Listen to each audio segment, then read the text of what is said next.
విచిత్రాల నిధి ఓ విధి విచిత్రాల నిధి వింత కథల సారథి ఆశ నిరాశల వారధి నిరంకుశ నిర్ణయాల నిర్దయవానిధి ఓ విధి విచిత్రాల నిధి ఓ విధి విచిత్రాల నిధి.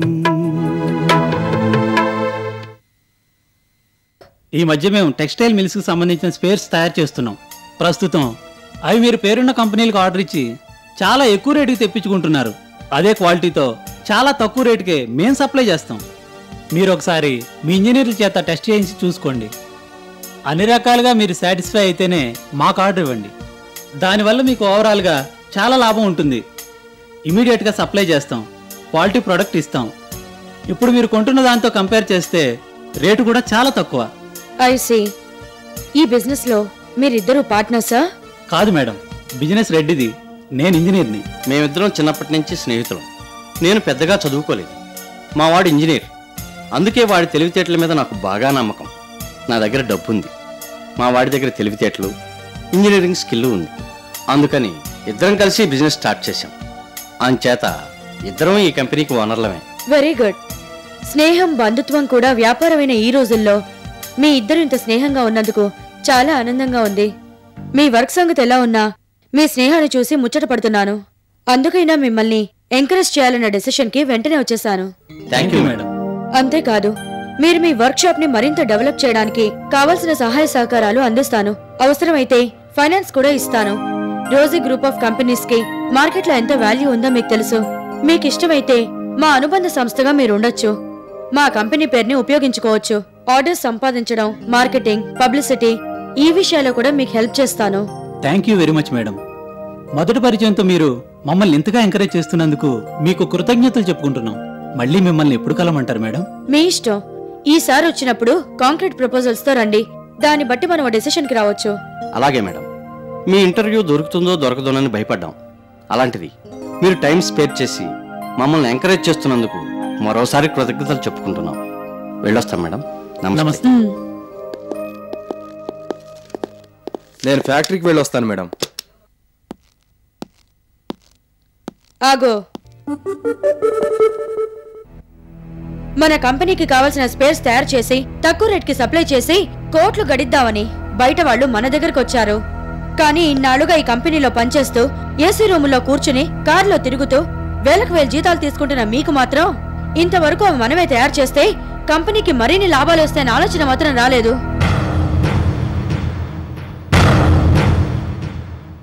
ఈ ఆలోచన మీకు వచ్చుంటే ఇప్పటి వరకు ఎన్ని కోట్ల రూపాయలు సేవ్ అయి ఉండేవి. ఎంతసేపు జీతాలు లెక్క పెట్టుకోవడమే తప్ప ఎవరికి కమిట్మెంట్ లేదు. కంపెనీ అభివృద్ధికి పాల్పడదామన్న ఆలోచన అస్సలు లేదు. చిచి, ఇంత అనుభవం ఉండి మన ఇంజనీర్లు చేయలేని పని ఓ కుర్ర ఇంజనీర్ చేసినందుకు సిగ్గుపడాలి.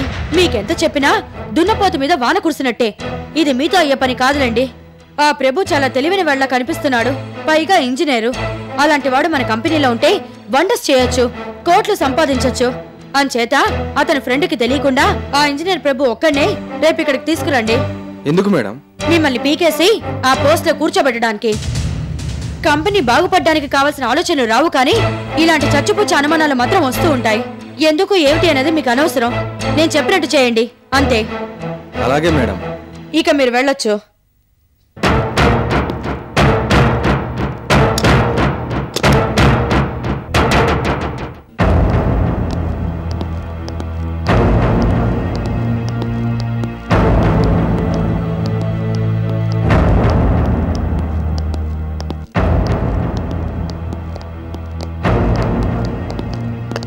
వినోద్, బయటకెళ్తున్నారా? అవును. ఈ టైంలో బయలుదేరారేమిటి? ఏ బయలుదేరకూడదా? దానికి కూడా ముందుగా నీ పర్మిషన్ తీసుకోవాలా? అదేమిటి వినోద్, కొత్తగా మాట్లాడుతున్నావు? భోజనానికి టైం అయిందని అడిగాను. తొందరగా వచ్చేయండి. మేము రాకపోతే కొంపలు మునిగిపోతాయా? అది కాదు వినోద్, ఇవాళ నీకు ఇష్టమైన ఐటమ్స్ అన్నీ చేశాను, అందుకే తొందరగా రమ్మని చెప్తున్నాను. నువ్వేదో చేసావని మా ప్రోగ్రాం క్యాన్సిల్ చేసుకోలేం. మేము ఎక్కడో భోజనం చేసి మా ఇష్టం వచ్చినప్పుడు వస్తాం. మిమ్మల్ని వెళ్ళొద్దని నేను అనడం లేదు వినోద్. భోజనం టైంకి వచ్చేయమంటున్నాను అంతే. రానని చెప్తుంటే మళ్ళీ అదే మాట అంటావేంటి? వినోద్, ఏంటి వండినవన్నీ వేస్ట్ అయిపోతాయని ఫీల్ అయిపోతున్నావా? అయినా పర్వాలేదు, పోయేది మా సొమ్మేగా.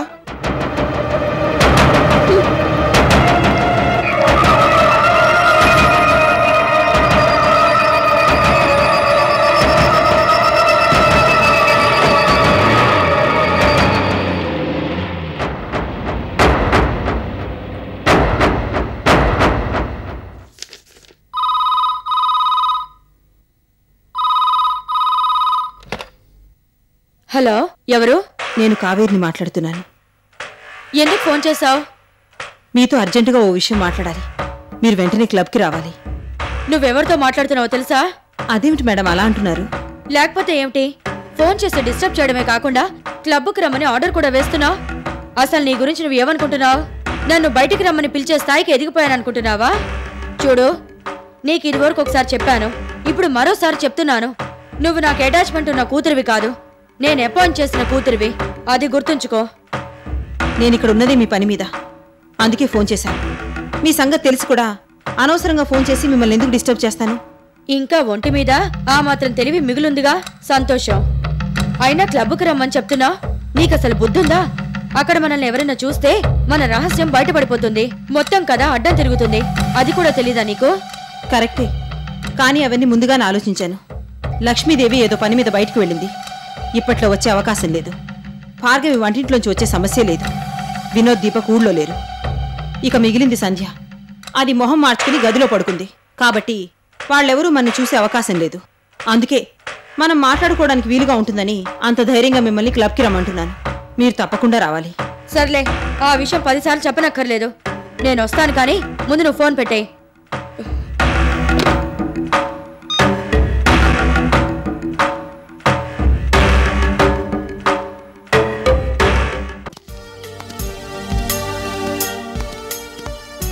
అక్కడ కూర్చుందామా? ఇక్కడ వద్దు గాని గుబురుగా ఉన్న పొదల దగ్గర కూర్చుందాం పద. పొదల చాటున కూర్చోడానికి మనం ఏమైనా కొత్త ప్రేమికులవా? అఫ్కోర్స్ కాదనుకో, కానీ ఆ పొదలు చూసైనా పాత రోజులు గుర్తుకొచ్చి మళ్ళీ మన ప్రేమ మొగ్గ దొరుకుతుందేమోనని చిన్న ఆశ. మొగ్గ తొడిగినా వెంటనే వాడిపోయేలా చేస్తావు కదా, అదే నీ క్యారెక్టర్. నీకింకా నా మీద కోపం తగ్గినట్లేదు. సంజ, కూల్ డ్రింక్ తాగుదామా? కాస్త చల్లబడతావు, అప్పుడు కూల్గా మాట్లాడుకోవచ్చు. కూల్ డ్రింక్ తాగడానికి ఇంత సోదక్కర్లేదు. బేరర్కి ఆర్డర్ ఇస్తే తెస్తాడు. అలాగా? నాకు తెలియదులే, నేను ఇంకా మేనేజర్ని పిలవాలనుకున్నాను. Bearer, sir. Double cool, triple chilled 2 cool డ్రింకులు తీసుకురా. Matter urgent, make it fast. Okay sir.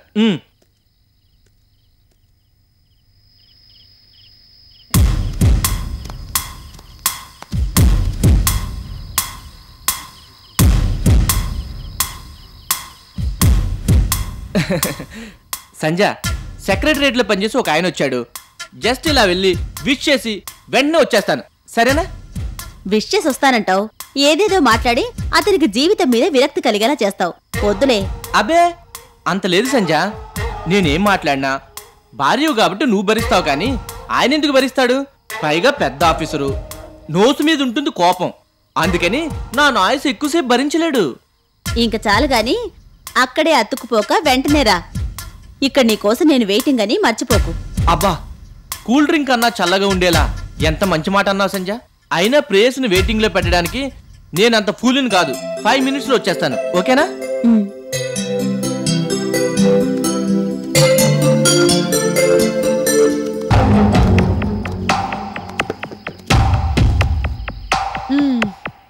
చెప్పు, ఎలా ఉంది నీ అత్తగారిల్లు?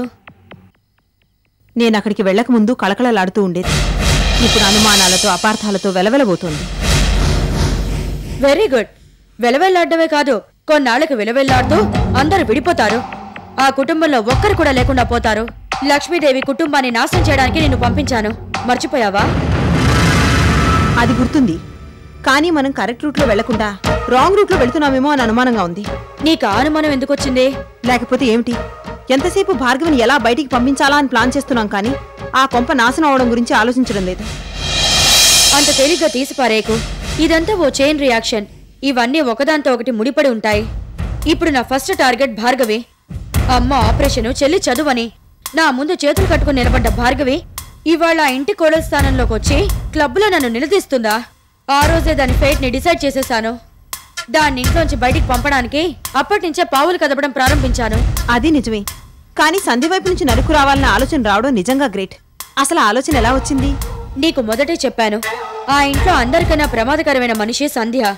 లక్ష్మీదేవి దగ్గర పెరిగింది కాబట్టి కొంచెం మంచితనం మిగులుంది, కానీ లేకపోతే నన్ను మించిపోయేది. ఆ సంగతి తెలిసే భార్గవిని బయటికి పంపించడానికి సంధ్యని అస్త్రంగా వాడుకున్నాను. నాతో మళ్ళీ క్లోజ్ గా ఉంటుందని అనుమానం రావడానికే సంధ్య ఉన్నప్పుడే భార్గవికి ఫోన్ చేసి మాట్లాడేదాన్ని. అవును, అది నాకు తెలుసు. పాప మా పిచ్చి భార్గవ ఆ సంగతి తెలియక నీతో నవ్వుతూ చక్కగా మాట్లాడేది. అసలు సంధ్యకి భార్గవి మీద అనుమానం స్టార్ట్ అయింది అక్కడే. కరెక్ట్. అది ఆధారంగా చేసుకుని మరింత అనుమానం పెరిగేలా చేశాను. రెగ్యులర్ గా భార్గవిని ఆఫీస్లో కలవడం, బయట కలిసి తిరగడం, గిఫ్ట్లు కొనివ్వడం, ఇలా వరుసగా చేసుకుంటూ పోయాను. అలా గిఫ్ట్ ఇచ్చినప్పుడే ఏదో ఫైల్ కోసం వెతుకుతున్నట్టు నటించి నువ్వు దొంగతనంగా తెచ్చి నాకిచ్చిన చెలసాని కంపెనీ ఫైల్ కావాలనే కింద పడేశాను. నిజంగానే ఫైల్ కింద పడిందనుకుని భార్గవి ఫైల్ తీసి నాకిచ్చింది. దాన్ని ఫోటో తీయించి సంధ్య చూసేలా ఏర్పాటు చేయించాను. దాంతో సంధ్యకి భార్గవి మీద అనుమానం రెట్టింపైంది. కొంపలో అగ్గి రాజుకుంది. భార్గవి నా ఏజెంట్ అని కన్ఫర్మ్ అయిపోయింది. ఇంకది చచ్చే వరకు భార్గవిని నమ్మదు. ఎవరు కాదన్నా ఏదో ఒక రోజు అదే భార్గవిని మెడపట్టుకు బయటికి గంటేస్తుంది అని మనం అనుకుంటున్నాం. కానీ ఎంత చేసినా భార్గవి ఆ ఇంట్లోనే సెటిల్ అయిపోయింది. సంధ్య ఎంత అనుమానించినా బయటికి వెళ్ళట్లేదు. అక్కడే తిష్ట వేసుకు కూర్చుంది. అప్పుడే ఏమైంది? ఇంకెక్కువ రోజులుండదు.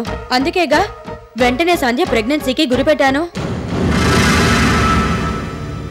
సంధ్య ప్రెగ్నెన్సీకి భార్గవికి ఏమిటి సంబంధం? అన్నీ తెలిసి కూడా అలా అడుగుతావేంటి? నేను నీకిచ్చిన పాయిజన్ జ్యూస్ లో కలిపి సంధ్య చేత తాగించుంటే మళ్ళీ దానికి అబార్షన్ అయిపోయేది. ఇంట్లో అందరికీ ఇప్పటికీ భార్గవి మీద అనుమానం ఉంది కాబట్టి ఆ పాయిజన్ కూడా భార్గవి ఇచ్చుంటుందని నిర్ణయానికి వచ్చేసేవారు. అంత జరిగాక ఇంట్లో ఉంచుకోలేక భార్గవిని బయటికి తన్ని తగిలేసేవారు. 2 birds at 1 shot. ఈ రెండు చాలు కదా ఆ కొంప నాశనం అయిపోవడానికి. అన్నీ మనం అనుకున్నట్టే జరిగితే ఆ కుటుంబం ఎప్పుడో నాశనం అయిపోయేది.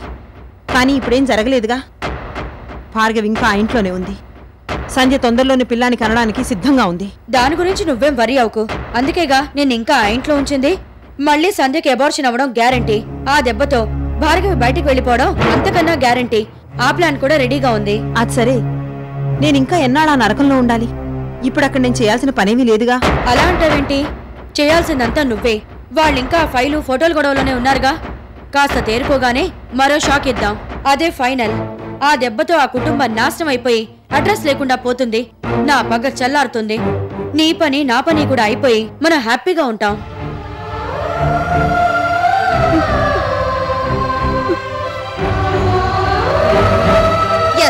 నువ్వే ఆ ఫైల్ రోజీకిచ్చావు.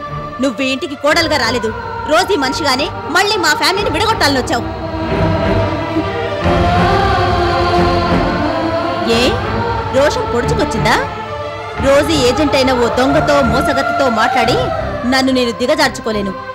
ఎన్నిసార్లు చీకొట్టినా నాతో మాట్లాడడానికి నీకు సిగ్గులేదు?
అత్తయ్య,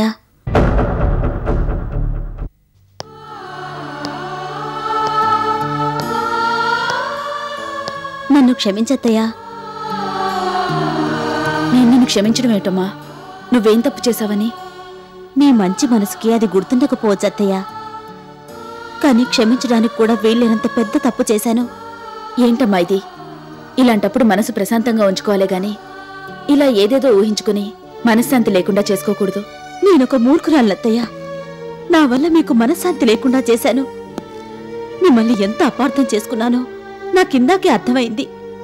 నాకు ప్రేమ విలువ తెలియదు, మనుషుల విలువ తెలియదు. గుడ్డిగా అభిమానించడమే తప్ప మనుషుల్ని అర్థం చేసుకోవడం తెలియదు. ఆమె ఫూల్. సంధ్య, ఇప్పుడేం జరిగిందని నిన్ను నువ్వు చులకం చేసుకుంటున్నావు? లేదత్తయ్య, ఇంటి కోడలిగా మా అందరి క్షేమాన్ని కోరే నిన్ను అనుమానించాను. మంచికి చెడుకి ఉన్న తేడాని తెలుసుకోలేకపోయాను. ఊహకి వాస్తవానికి మధ్య తేడాని గుర్తించలేకపోయాను. కళ్ళకి అనుమానం పొరలు కమ్మేస్తే గుడ్డిదాన్నైపోయి నీలో మంచితనాన్ని చూడలేకపోయాను. అందుకే పెద్దదానివనే గౌరవం కూడా లేకుండా మాట్లాడాను. నువ్వెంత దగ్గరవ్వాలని ప్రయత్నించినా నిన్ను చీకొట్టాను, చీదరించుకున్నాను. ఈ ఇంటికి ఎప్పటికీ పరాయిదానివి అని నోరు జారాను. మావయ్య ప్రాణాలు కాపాడింది నువ్వే అన్న విషయం కూడా మర్చిపోయి రోజు ఏజెంటువని, కుటుంబాన్ని నాశనం చేయడానికి వచ్చావని ప్రతి క్షణం నిన్ను మాటలతో చిత్రవద చేసి నరకం చూపించాను. నన్ను క్షమించత్తయ్యా. నా మెళ్ళో 3 ముళ్ళు వేసిన మీ మామయ్య నన్ను ఇంకా అనుమానిస్తున్నారు. అలాంటిది నువ్వు నన్ను అపార్థం చేసుకోవడంలో తప్పులేదమ్మా.